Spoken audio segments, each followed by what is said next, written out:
तर नमस्कार मंडळी, आज आपण बनवणार आहोत थंडीचे स्पेशल ड्रायफ्रूटचे लड्डू। चला तर मग रेसिपी सुरू करूया। सगळ्यात पहिले मी इथे खारीक आणि खोबरं घेतलेलं आहे। खारीकच्या बिजा काढून घ्यायचे आहे आणि छोटे छोटे तुकड्यांमध्ये कापून घ्यायचे। खोबऱ्याला आपल्याला 2 पीसमध्ये कापून घ्यायचे आहे आणि छोटे छोटे असे पीस करून घ्यायचे। मिक्सरच्या भांड्याला लावून सगळं असं बारीक करून घ्यायचं आहे। ड्रायफ्रूटच्या लड्डूला लागणारं साहित्य मी इथे तुम्हाला दाखवत आहे, तरी पण मी सांगून देते। काजू, बदाम, पिस्ता आणि किशमिश, खोबरं आणि शिंगाड्याचा आटा मी इथे यूज करत आहे। हवं तर तुम्ही आपल्या पसंतचे कोणतेही ड्रायफ्रूट घालू शकता। बघा इथे मी सगळे ड्रायफ्रूट्स आणि काजू, बदाम जे काही आहे ते सगळे आपलं मिश्रण मिक्सरच्या भांड्याला लावून बारीक करून घेत आहे। बघा व्हिडिओमध्ये दाखवल्याप्रमाणे सगळं आपलं इथे बारीक करून झालेलं आहे, बघू शकता तुम्ही। त्यानंतर आपल्याला गॅसवरती कढाई ठेवायची। त्यात सगळ्यात पहिले तर आपल्याला डिंक घालायचा आहे। डिंक आपल्याला असं फुलून घ्यायचा आहे मस्त।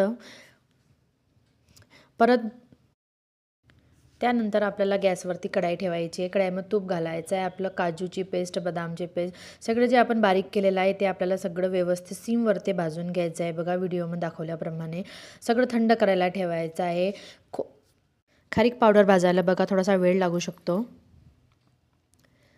माझी खारीक पावडर इथे भाजून झालेली आहे। कढाईमध्ये तूप घालायचं आणि आपल्या किशमिशला पण असं फुलून घ्यायचं आहे।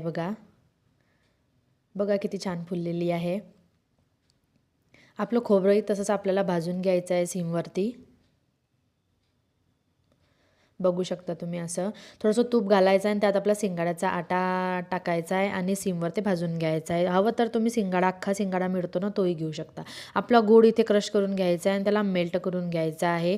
आपल्या डिंकलाही क्रश करून घ्यायचा आणि आपल्या मिश्रणामध्ये मोठ्या परातमध्ये मिश्रण घालायचं आणि मिश्रणमध्ये आपल्याला पूर्ण गूळ विथळलेला जो आहे तो टाकून घ्यायचा आहे। हाताच्या सहायताने आणि चम्मचच्या सहायताने दोघंही आपण असं मळून घेऊया। दुसऱ्या दिवशी बघा रात्रभर तसंच ठेवलं होतं आणि मी इथे उन्हामध्ये बसलेली आहे। सकाळी थंडी आहे म्हणून सगळे लाडू आपले बघा मी असे पटपट पटपट बांधून घेत आहे। बघा माझे लड्डू सगळे बांधून झालेले आहे। बघा माझा एक डब्बा फुल भरलेला आहे लड्डू।